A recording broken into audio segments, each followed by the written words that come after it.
علامہ اقبال نے ایک بات لکھی ہے. اقبال کہتے ہیں جب میں لندن میں وکالت کرتا تھا تو ایک خاتون تھی, لیڈی بارنس اس کا نام تھا. چھوٹے موٹے مقدمات لے کے وہ میرے پاس آتی تھی. بی بی ایک ہوٹل چلایا کرتی تھی. اس کا خامند جو تھا وہ فوج میں ملازم تھا. اقبال نے خود لکھا ہے, اقبال فرماتے ہیں کہ ایک دن وہ خاتون پھر کسی کیس کے سلسلے میں میرے پاس آئی. تو جب وہ آئی تو اس نے نقاب اوڑھا ہوا تھا, برقع کیا ہوا تھا.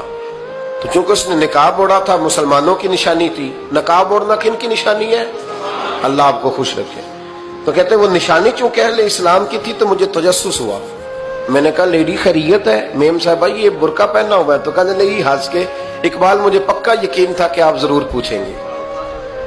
تو میں نے کہا اچھا تو یہ برقع؟ تو کہنے لگی الحمدللہ میں مسلمان ہو گئی. تو میں نے فوراً کہا کہ آپ کا شوہر تو فوج میں ملازم ہے, فوجی کے لیے بدلنا اور پھر ملکی قانون اور یہ چیزیں. تو کہنے لگی اس نے مجھے کیا کہنا تھا, وہ خود کلمہ پڑھ گیا. تو کہتے ہیں میں اور متجسس ہوا. وہ کیس کی بات کرتی تو میرا تجسس بڑھ گیا. میں نے کہا تو کیس چھوڑ یہ بتا کلمہ کیسے پڑھا؟ تو کہنے لگی اقبال اصل بات یہ ہے کہ میں نا بے اولاد تھی, خامد بھی بڑے اچھے پیسے کماتا, میں خود بھی ہوٹل چلاتی, پر ڈپریشن اور ٹینشن اور بلا وجہ کی پریشانیاں جان نہیں چھوڑ. یہ ٹینشن اور ڈپریشن کا نا مجھے عربی ترجمہ کوئی نہیں ملا. یہ ڈپریشن اور ٹینشن کا نا میں نے تلاش کیا ہے, لیکن مجھے عربی لغت کے اندر ان کے معنی مجھے لگتا ہے کہ اس زمانے میں یہ چیزیں تھی ہی نہیں. ہوتی تو ان کا کوئی نام بھی, یہ آج ہے نا تو اس لیے آج کے زمانے میں ہی نام ہے مفت کا, مفت کی پریشانی.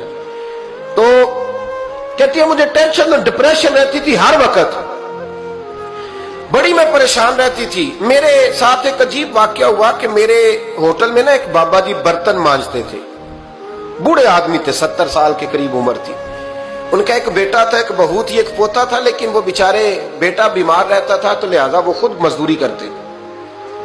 کہتے ہیں ایک دن وہ بابا جی میرے پاس آئے, کہنے لگے میم صاحبہ 2-4 دن کی چھٹی چاہیے. تو میں نے کہا خیریت ہے؟ کہنے لگے میڈم میرا بیٹا فوت ہو گیا.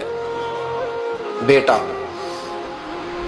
آپ کو پتہ ہے باپ کا جنازہ پڑھنا آسان ہے, بیٹے کا جنازہ اٹھانا بڑا مشکل کام. کہتی ہے میں کچھ لکھ رہی تھی, میرے ہاتھ سے قلم گر گیا. میں نے خود گاڑی بھیجی, بابا جی گاؤں چلے گئے جہاں وہ رہتے تھے.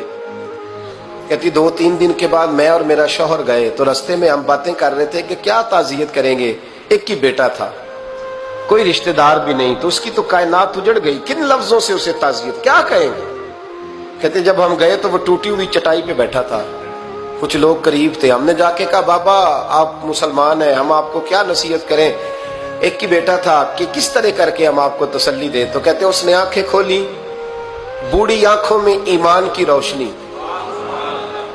کہنے لگا بی بی کیا تعزیت کی بات کرتی ہو, میں نے کوئی پیسے جمع کرا کے بیٹا لیا تھا, خدا نے فضل سے دیا تھا, عدل سے لے گیا ہے. میں اپنے رب کے فیصلوں پہ بڑا راضی ہوں, اللہ بڑا کریم ہے, وہ لے گیا, اس کا مال تھا. آپ یقین کریں ہمارے دیہاتی لوگ یہ کہا کرتے تھے, میں نے کانوں سے سنا ہے. ایک بوڑھے آدمی کا ایک دفعہ بیٹا فوت ہو گیا تو کسی نے اس سے کہا بابا چھوٹی عمر میں بچہ چلا گیا تو مجھے لفظ نہیں بھولتے. کہنے لگے پتر اللہ دی فصل ہے, کچی وڈے تامی ہو دیئے. سنے آپ نے بھی کبھی یہ فکرہ, کچی وڈے تے پکی لے گئے تے تامی ایج ہو دی. تو جب اس کا جی چاہا وہ لے گیا. اللہ اکبر. وہ خاتون کہتی ہے کہ وہ بابا جی سے میں نے کہا کہ چلو آپ 1 مہینے کی چھٹی کر لے. تو کہنے لگا نہیں میڈم میں مسلمان ہوں, مفت کی روٹی نہیں کھاتا, مزدوری کر کے کھاتا ہوں, میں انشاءاللہ 2-3 دن کے بعد کام پہ آ جاؤں گا. کہتے ہیں وہ چند دنوں کے بعد آ گیا. اللہ کی قدرت کے ابھی 2-3 ماہ گزرے تھے پھر آیا. میڈم چھٹی چاہیے کچھ دنوں کی. میں نے کہا خیریت ہے؟ کہنے لگے وہ میری بہو بھی ہارٹ اٹیک سے فوت ہو گئی. کہتے اب میں بھی تڑپ گئی اور عیسائی ہو کہ میری آنکھوں میں آنسو آ گئے. میں نے کہا گھر کا دروازہ بند ہو گیا, اب یہ بیچارہ کیا کرے گا. وہ اپنے شوہر کے غم میں ہارٹ اٹیک سے فوت ہو گئی. کہتے ہم پھر 2-3 دن کے بعد تعزیت کے لیے گئے, پھر ٹوٹی ہوئی چٹائی, بوڑھا نہ اپنی انگلیوں سے زمین پر کچھ بنا رہا. کہتی ہے قریب گئی اور میں نے جا کے کہا بابا اب تو تسلی آپ نے خود ہی کرنی ہے, جو نظام تھا وہ تو ہو گیا. تو کہتے ہیں پھر اس نے آنکھیں کھولی, آسمان کی طرف دیکھا تو کہنے لگا بیٹی کوئی پریشانی نہیں,